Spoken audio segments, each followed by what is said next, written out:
Oh boy, where there's trouble, there's a lawyer. We graduated too many of them. That's what's going on. Now, what's going on with this governor of New York? What do you want to do? You want to persecute and prosecute the governor of the state of New York? This is the guy that babysat all of us through the virus all year. He was a very nurturing parent.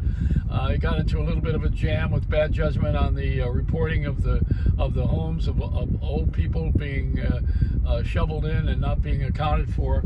Somebody didn't tell the truth, and I don't know who it was. I'm not sure it was him. But the fact is that there's no trial and nobody has really come to the conclusion. And the same with these women. You know, they're all accusing him. I smell money. Lawyers, you put a lawyer involved, boy, and all of a sudden there's money. Like the George Floyd thing, $27 million. Now, that's not going to go to that family. Come on. I mean, this is lawyer stuff, a lot of it. And even with anybody, you can name any of these situations that are on the news right now, and it's usually about legalistics, which means lawyers. And the lawyers in this country, they run the show. And the media is dictating the terms of who's in charge and who's guilty. And you know what they do?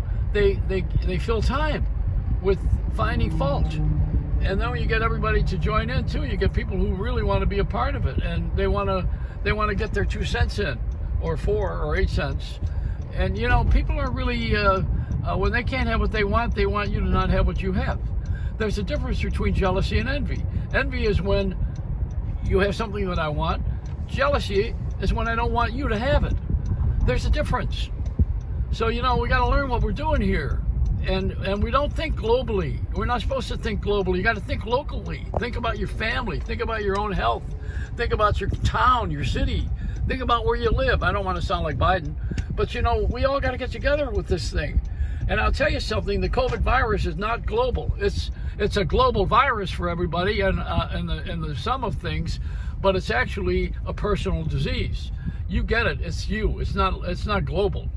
And you know what? We got to start thinking a bit more about our local radio and television.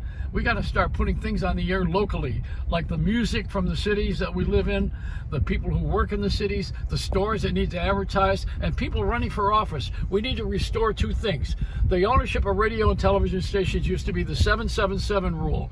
You can only own 7 radio, 7 TV, and 7 FM, and for anybody. And these companies that own 600 and 700 stations, they're a bunch of pigs, and they're also bankrupt.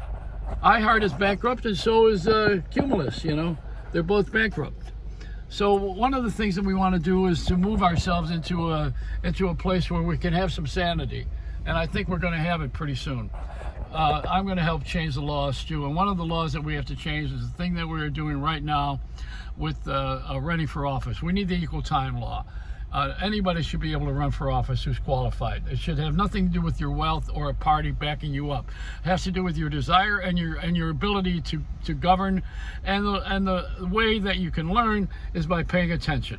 I go to the school of pay attention, and there's my serious little sermon this morning. I mean, come on, take it and stuff it, but we got to get off this global kick. It's not going to solve anything. And we have a pretty good planet here. You don't need to go to Mars. This one's okay. Let's just take better care of it. Clean it up and respect it. Aretha was right. Forget the Grammys. RESPECT. Never mind Bed Bath and Beyonce. It's a Reynolds wrap.